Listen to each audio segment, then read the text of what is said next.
भरतपुर महानगरपालिकाले वन्यजन्तुका कारण हुने मानवीय तथा कृषि उपजको क्षतिलाई न्यूनीकरण गर्ने उद्देश्यका साथ प्रभावकारी कदम अघि बढाएको छ।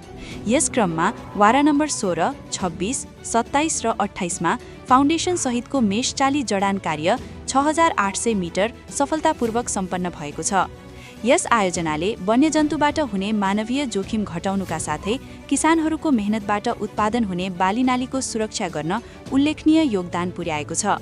विशेष गरी वन क्षेत्रसँग नजिक रहेका बस्ती र खेतबारीमा यो संरचनाले दीर्घकालीन सुरक्षा प्रदान गर्ने अपेक्षा गरिएको छ।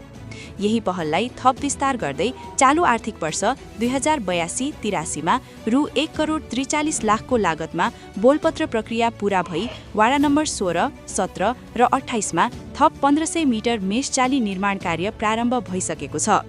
महानगरपालिकाको यो प्रयासले मानव र वन्यजन्तु बीचको द्वन्द्व न्यूनीकरण गर्न सहयोग पुर्याउने, कृषकको जीविकोपार्जन सुरक्षित गर्ने र स्थानीय समुदायमा सुरक्षाको अनुभूति बढाउने विश्वास लिइएको छ। विकास र संरक्षण बीच सन्तुलन कायम गर्ने दिशामा यो कार्य एक महत्त्वपूर्ण उदाहरणका रूपमा हेरिएको छ।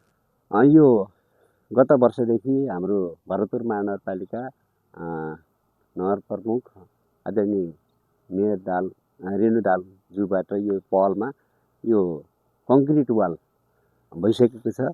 लगभग हामी अहिले राधाकृष्ण सामुदायिक वन क्षेत्रभित्र छौँ। यो राधाकृष्ण सामुदायिक वनभित्र 2 किलोमिटर सम्पन्न भइसकेको छ।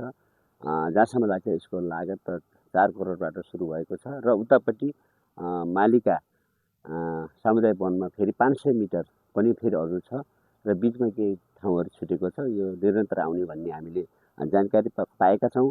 विगतमा यो खुल्ला हुँदाखेरि यहाँका जङ्गली जनावर, यहाँका सबै यो गैँडा बाघ भालुदेखि लिएर सबै चितलहरूदेखि लिएर यिनीहरूले योबाट सबै यहाँका जनताहरू एकदम पीडित भएको अवस्था थियो।